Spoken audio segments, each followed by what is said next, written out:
Did you know there are at least 8 signs that indicate your Silverado could blow up a $15,000 bank account in an instant? And the worst part, most owners only realize it when it's too late. If you have a Chevy in your garage, stop everything you're doing and watch this video until the end. Look, I've seen many a confident cowboy turn into a beggar after his Silverado decided to undergo an unauthorized engine rebuild. And I'm not talking about a battered truck. I've seen pickup trucks with 80,000 miles, seemingly perfect, that cost more to repair than they actually bought. If you don't want to be the next in line to despair, subscribe to the channel because today I'm going to show you exactly what to look for to avoid falling into one of these traps. These are signs that specialized GM mechanics have personally confirmed to me. Sign number 1, knocking noise in the engine at idle.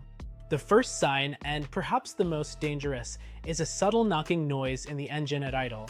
It's not the obvious sound of a blown engine. It's a very quiet tick-tick-tick that almost seems normal. This noise usually indicates premature wear of the crankshaft bearings or problems with the timing chain.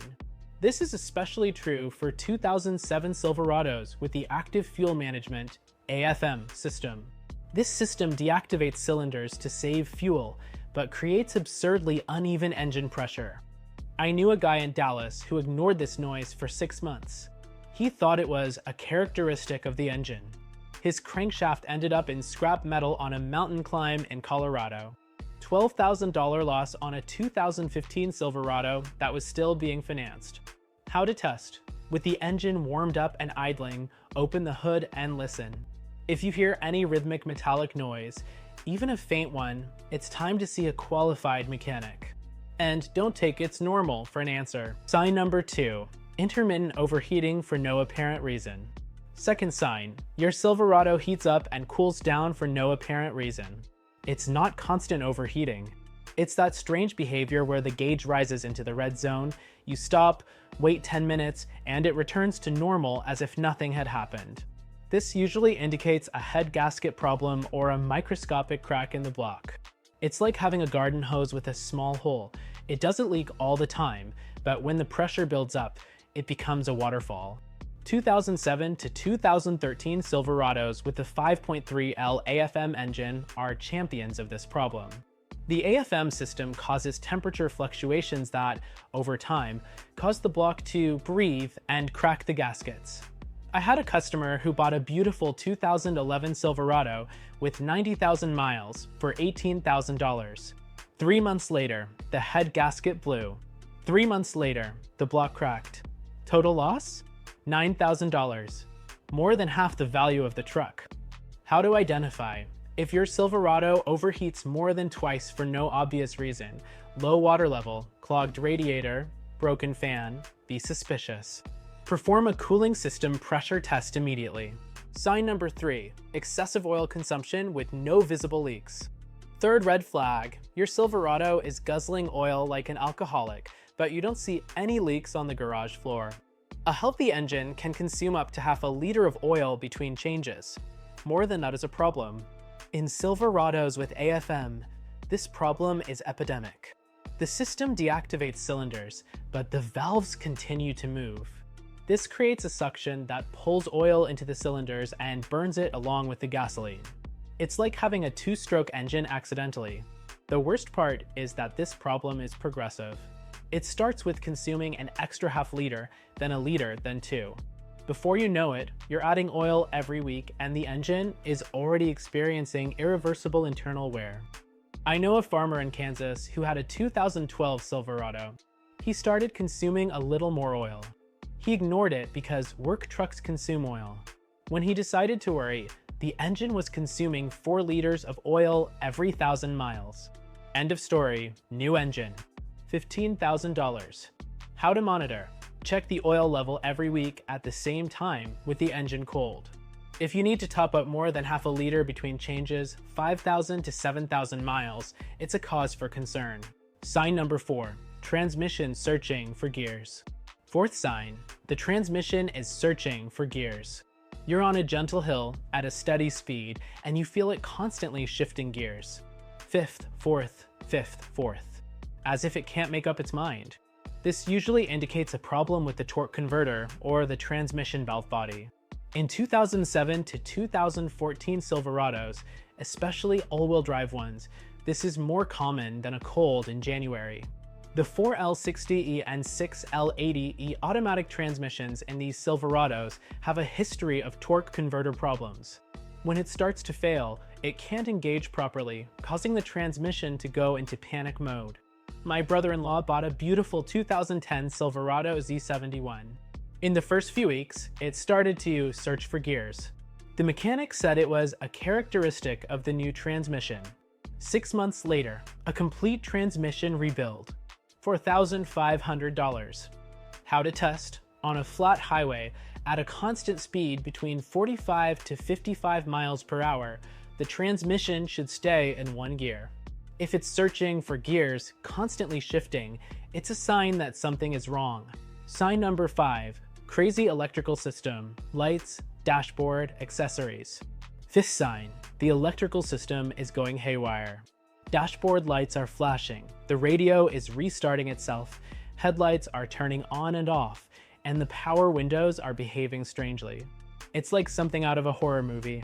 This could indicate a problem with the body control module, BCM, or the alternator. But the worst case scenario is when it's a problem with the main wiring harness. This is especially true for 2007 to 2013 Silverados, where some harnesses run close to the exhaust manifold and literally cook over time.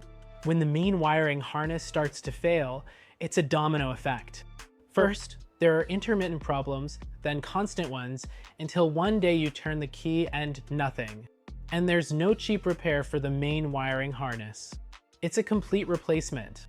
I knew a guy who bought a 2009 Silverado with minor electrical issues. Headlights that flickered occasionally, the radio that sometimes wouldn't turn on. He thought it was a joke.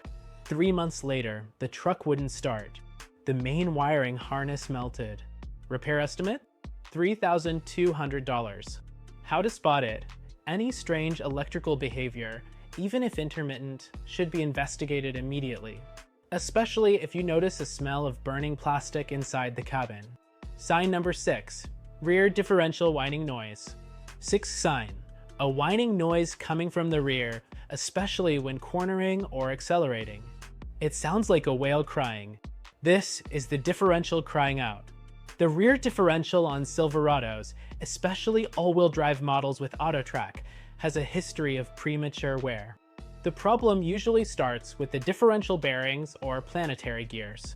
On 2007 to 2018 Silverados, there's an unofficial recall for some differentials, but many people don't know about it.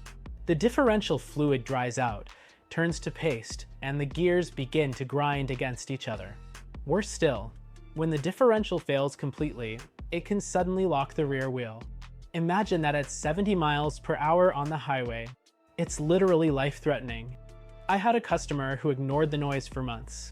I thought it was the tire, he said, until the day the differential locked up on a highway exit. Luckily, it was going slowly.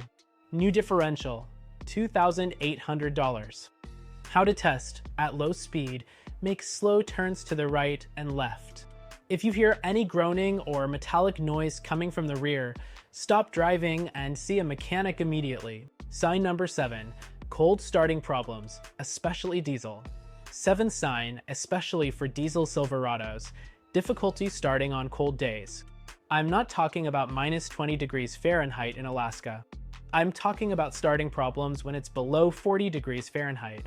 This could indicate a problem with the injectors, the high-pressure pump, or the preheating system. The Duramax is a fantastic engine when it works, but when it starts to have problems, it's expensive. The LML, 2011 to 2016, and L5P 2017 Plus, engines in particular have known problems with the injection system. When the injectors start to leak internally, the engine loses compression and becomes difficult to start. The worst part is that diesel injector problems aren't a matter of if they'll cause a problem, they're a matter of when. And when they do, there are 8 injectors. Price? Between $4,000 and $8,000, depending on the shop. I knew a farmer in Nebraska who had a 2015 Silverado Duramax. He started having trouble starting in the winter. He let it go because diesels are just like that in the cold. When he finally took it to the shop, 6 injectors were already damaged. The bill, $6,200. How to monitor. If your diesel Silverado takes more than 3 tries to start in temperatures above 32 degrees Fahrenheit, it's a cause for concern.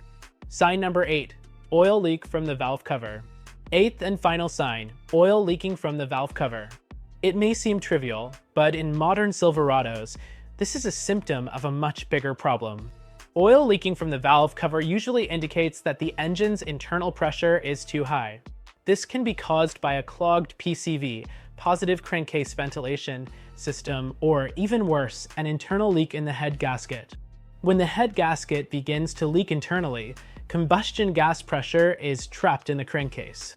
This extra pressure forces oil out through any weak seal, and the first to give way is usually the valve cover. The danger is that many people see the leak, replace the cover gasket, and ignore the root cause. 3 months later, another leak. Another 3 months, a head gasket. Another 6 months, a blown engine. I had a customer who had exactly this problem in a 2014 Silverado. A leak in the cylinder head, she replaced the gasket, and it leaked again. The third time, she decided to investigate properly. A leaked head gasket. If she had discovered it the first time, it would have cost her $1,200. The third time, it was $4,800. How to assess. Oil leaking from the cylinder head is not normal, especially if it comes back after changing the gasket. This always indicates a deeper problem. Look, these 8 signs I've shown you aren't suggestions. They're warnings from your Silverado saying, "Fix me before I turn into scrap metal." Ignoring any of them could mean the difference between a $500 repair and a $15,000 bill. And remember, a good, honest mechanic is like a dentist. It's better to pay for preventative maintenance than emergency surgery. So, is your Silverado showing any of these signs? Have you ever experienced any of these situations? Let us know in the comments. And if this video saved you from a tight spot, leave a like because it really helps the channel. Next week, I'll show you exactly what to do when you identify each of these problems. Spoiler alert, not everything has a cheap solution. See you then.